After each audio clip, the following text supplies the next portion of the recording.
الله عليكم ورحمة وبركاته. فكرة جديدة، الدنيا بتتطور، احنا لازم نتطور معاها.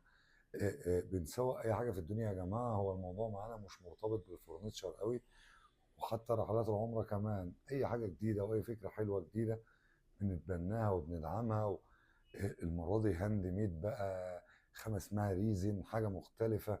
اللي بيعملها صاحبي واخويا الصغير استاذ خالد البرش. عامل منتج راقي قوي قوي قوي قوي قوي قوي قوي. حاجة يعني زي شغل الصين بالظبط، بل بالعكس، يعني مش عايز اقول بيتخطاها وببلاش. يعني بيتخطاها وكمان ببلاش مش بالفلوس. خامة كمان يا جماعة دي اللي عجبني فيها مش جمال الديزاينات. هو اولا اديكم فكره، هو ده ايه؟ دي ميداليه حضرتك تقدر تقدمها هديه، تقدر تبيعها جمله، تقدر تسوقها، عاملينها اكتر حاجه المره دي فوانيس. يعني هحاول دلوقتي هشرحها لكم. ميداليه فانوس بمناسبه ان هو بمعنى ادق هي مش فانوس برضه، هي شكل اسلامي، لان مجموعه القوالب المصنعه تحف تحف تحف. الجميل في الموضوع ان الخامه فيها لمعه، مش عارف، ان شاء الله ان شاء الله هتكون واضحه قوي. فيها لمعه زي ما انتم شايفين، دي مدى الحياه. كمان قوه الماتيريال. شفنا اتنطرت منها الميداليه. بحذفها جامد، فعلا بحذفها جامد، مش هتتكسر ومش هيصيبها حاجه ابدا. وفي ميداليات اعلى من دي، في ميداليه، لكن انا بكلمكم عن الماتيريال ده.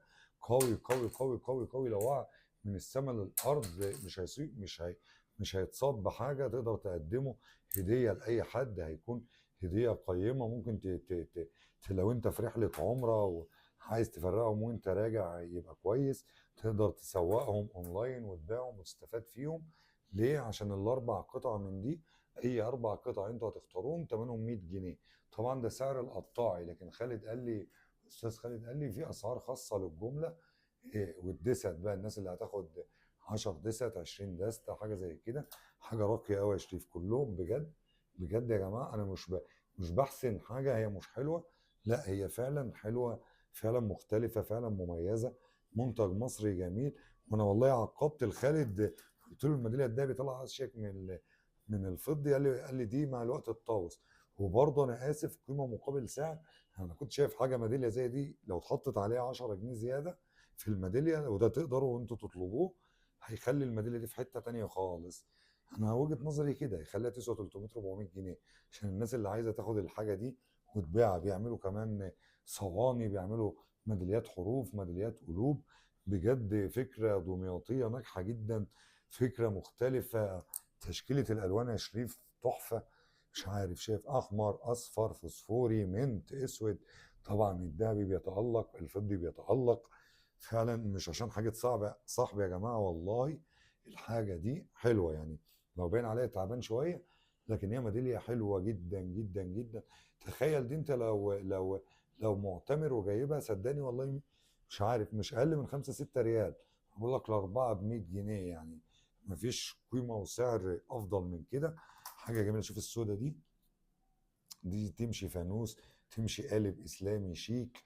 شفت دي برضو مش عارف المأذنه دي او القبه دي، كلهم احلى من بعض. لو انت عندك كمان فكره جديده عدي علينا نصورها لك ونعلن لك عنها، بندعمك يعني بدون مقابل، مش عايزين حاجه من حد. هو الفكره ان لا، هي حاجه حلوه وتستاهل، ومنظر ذوق راقي، سعر رخيص. وانا عرفت من خالد يا جماعه ان الميداليات دي في الكميات بتنزل تقريبا ل 16 جنيه او ل 17 جنيه، فبيبقى مميزه. تخيل انت لو حطيت 170 جنيه وجبت 10، هتفرقهم ل 10 ضيوف لو انت راجع من عمره، او هتفرقهم لاولاد اخواتك على دخله رمضان او ده كله هيكون مميز وجميل. رقم خالد يا جماعه 010 211 85218 010 211 85218. استاذ خالد البرش، انا بدعمك، شغلك محترم، حاجه تشرف. الشغل يا جماعه على فكره موجود منه كميات يا شريف، الشغل فيه منه كميات، اي كميه تحتاجوها مطلوبه على طول. تستلموا النهارده تستلموا بكره. على فكره برضو واجب اقول ده، مش لازم تكون مصري عشان تطلب اوردر من المنتج ده. من اي دوله عربيه عادي بتطلب اوردرات موبيليا. عايز 1000 ميداليه، عايز يعني الكيس ده 12، الكيس ده كده 12، كده 24، كده 100 ميداليه اهو. فانت لو طلبت 1000 هتبقى شنطه صغيره هتسافر لك اي مكان. مفيش اي مشكله. عايزين الميداليه اطلبوها مني، اطلبوها من خالد، يا رب تطلبوا منها كتير ويا رب تنجح. صدقوني لو الفيديو مش مبين جمال الماتيريال وان انا مش بحسن للماتيريال، هو فعلا حلو. عبد اسامه الزيات، يا رب تكونوا اتبسطتوا. اسف لو صوتي تعبان، بس حبيت ان انا اصور لكم لان الحدث مهم. شكرا لكم، سلام الله عليكم.